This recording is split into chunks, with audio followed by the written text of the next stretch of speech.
What's up everybody, welcome back to All About Kingdom, and yes, you read the title correctly.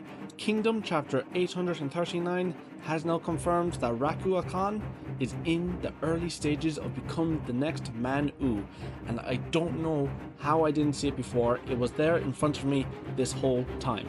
But before I get into showing you how, I gotta talk about the events of chapter 839 for this to make sense, so bear with me. And so now, after picking up where we left the last chapter, the Tow army comes face to face with the Rakuakan army, where the Han army is made up of hardened veterans and scared conscripted boys. One wants to fight, the other not fight, let's just say that. And as the tensions are sky high, the Han army begin to advance, only then to be interrupted by Princess Ney bursting in, and she begs for them to stop. The soldiers obviously don't listen and even threaten Ney, and while this isn't necessarily important, I just had to mention it because we can see Tow racing towards the princess to protect her without any of his guards, and this dude is just so chivalrous, and it shows that he either cares for her.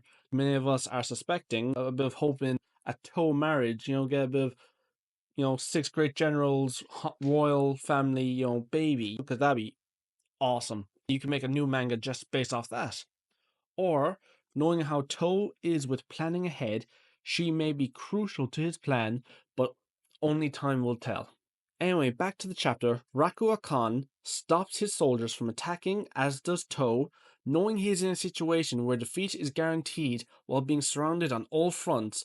Raku Akan then declares he shall leave the capital Shin peacefully with anyone who wishes to continue fighting in the name of Han, despite knowing that it will be an act of rebellion against the Han royal family, and how he only wants those who are willing to fight to the very end, and those who wish to stay may do so. And so now, with him and his army heading down south to Ron Castle, or Ran Castle, I'm not sure on the pronunciation, I'm just going to go with Ron, because I feel like that is what it's going to be pronounced as. Him and his forces leaves us with nothing but questions on what will happen next. Will Rakuakan truly fight to the end, or is he secretly remaining loyal to the Han royal family so he can gather all rebellion elements left in Han so Tow can squash them all at once? In which case, does this mean he is willing to sacrifice himself, or is he admitting he knows he cannot defeat Tow? And you can see where I'm going with this. The list of possibilities really just goes on and on and on. But one of the biggest possibilities that came into my head was when Raku Khan said he was going south. And while south of Han, that's right, the giant nation of Chu, who, as far as we know, Han asked for help at the beginning of the Qin invasion, and they flat out refused them. So now, seeing how the situation has changed, could they possibly help, or would they be willing to accept Raku Khan into their ranks? Which leads me into talking about Man-U. And also a quick sidebar, I know that technically Wei controls most of the southern Han border, thanks to their taking of the fortress city Juko, which also kind of connects us to Man-U. But let's be honest, if Chu were to send an army up through that tiny border gap that Wei controls, all Wei would do is just lock down their cities and wait for them to pass. There's a 0% chance that they would ride out and meet them unless Gohume or Gaimu came down. They need a fire dragon to fight any Chu army, let's be real. Anyway, back to Manu and Rakuakan. One can't help but make comparison on everything from their backstory to their present. For example, Manu was the first general of his small nation called Beki, and Rakuakan is the first general of Han, which is the smallest of the seven kingdoms. But obviously there is so much more than this.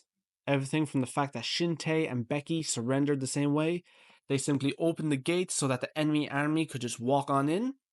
There's a wide gap between the nobility and the military.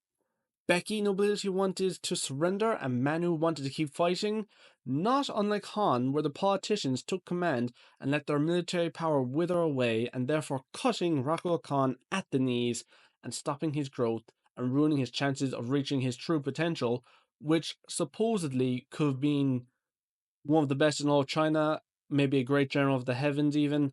We don't know. That's how much potential he had. And I honestly, you can nearly say the same about Manu. Are you trying to say that Manu didn't have potential to be great general of the heavens?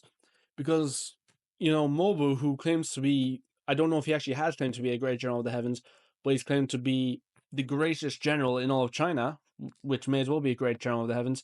He literally didn't even break a sweat fighting Mobu. So, who knows? Are you starting to connect the dots a bit?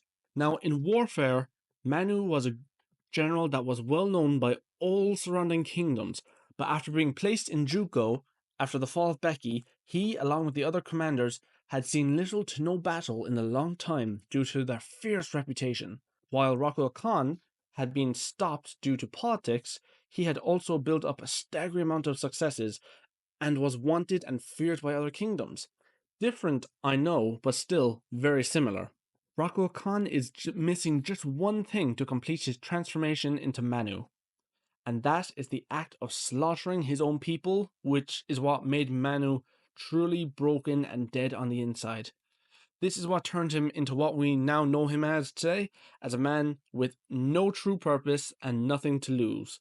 However, this is where I am conflicted. To was told the story of Manu by Manu's ally, Juko Wu. He was told of the fall of Becky and the events thereafter, and how it changed Manu forever. And knowing To, I am willing to bet that in the coming chapters, we will see To make a comparison to Raku Khan and Manu, and how he doesn't plan on letting such a tragic thing ever happen again. We will also see when the time comes to stomp out the Rakuakan rebellion, he will use kin soldiers only.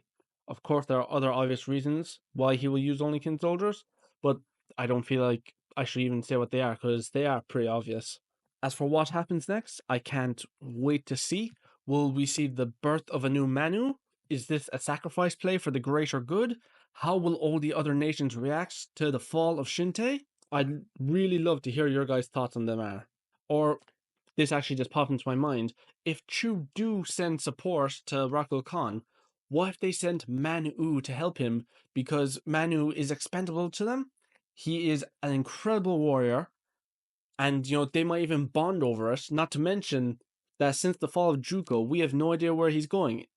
Did he get a new castle? Did he get sent to another strategic point in the Chu border? We don't know.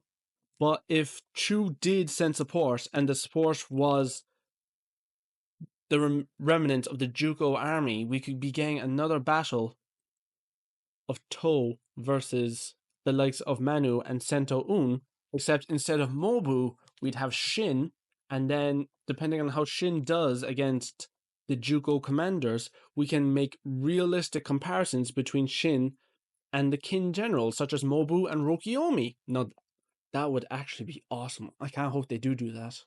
Anyway, if you guys agree with me, I'd love to hear it. If you don't agree with me, I also want to hear it. Whatever you guys want to say, I want to hear it because I genuinely love talking about Kingdom. And so, Kingdom fans, if you made it this far, I hope you've enjoyed the video, and so feel free to give the like button down below a smash, and while you're at it, you may as well drop a comment and hit the subscribe button. Hope to see you in the next one.